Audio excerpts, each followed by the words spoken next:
Did you know that there are multiple canceled Star Fox games? The first cancellation in the Star Fox series was a sequel to the original Super Nintendo game, simply named Star Fox 2.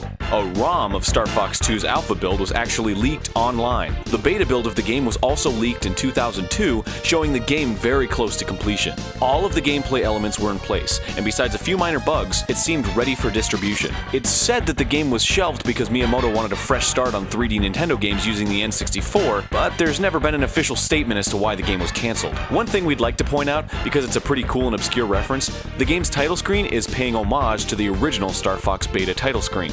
The second Star Fox game to kick the bucket was Star Fox Virtual Boy. Star Fox Virtual Boy was shown as a tech demo, presumably because its space combat was a good demonstration of the Virtual Boy's 3D capabilities. The game was cancelled, obviously because of the incredibly poor sales of the Virtual Boy, and the only people to ever see it were the attendees of E3 and the Winter Consumer Electronics Show of 1995. The footage you're watching right now is the only known footage of the game to exist. In some respects, the game lives on. Nintendo released their vision of a 3D Star Fox game with Star Fox 64 3D on the 3DS. The last Star Fox game to be cancelled was Star Fox Arcade. It was announced alongside Star Fox Assault for the GameCube. We've heard nothing more about the project since its announcement, and it's assumed to be scrapped. This is the only image of the game released by Nintendo. The only image known to man.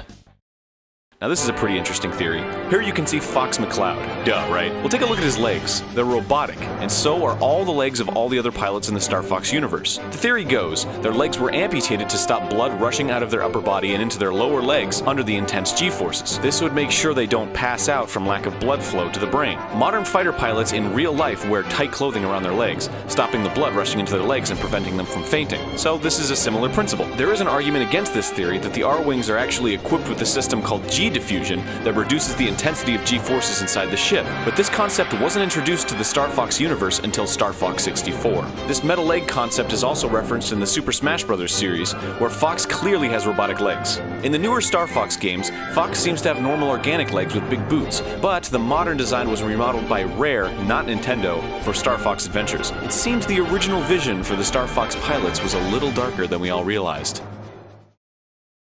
There's a hidden Star Fox reference in The Legend of Zelda Majora's Mask. Once you've collected all the masks on the second row of your inventory, you might notice something. The first mask is the Khitan mask, a fox.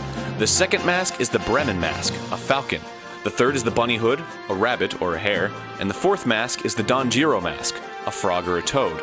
The fifth mask is the Mask of Sense, a pig. In order, these represent the entire Star Fox team. In addition to Fox, Falco, Peppy, and Slippy, there's also Pigma, who used to be a part of the Star Fox team. He betrayed Fox's father, James, and joined forces with Andross. This isn't the first Star Fox reference in a Zelda game either. There's an enemy R-Wing hidden in the code of Ocarina of Time. Though it's not presented naturally in the game environment, it can be accessed using cheat codes. In June 2011, Nintendo President Satoru Iwata interviewed some of Ocarina of Time's developers for his web series Iwata Asks, in honor of Ocarina of Time 3D's release. Satoru Takizawa, who designed many enemies for the game, brought up the topic of the complexities of boss physics. He revealed that the movement patterns for the boss Volvagia were copied from how an enemy fighter tails an R-Wing in Star Fox 64.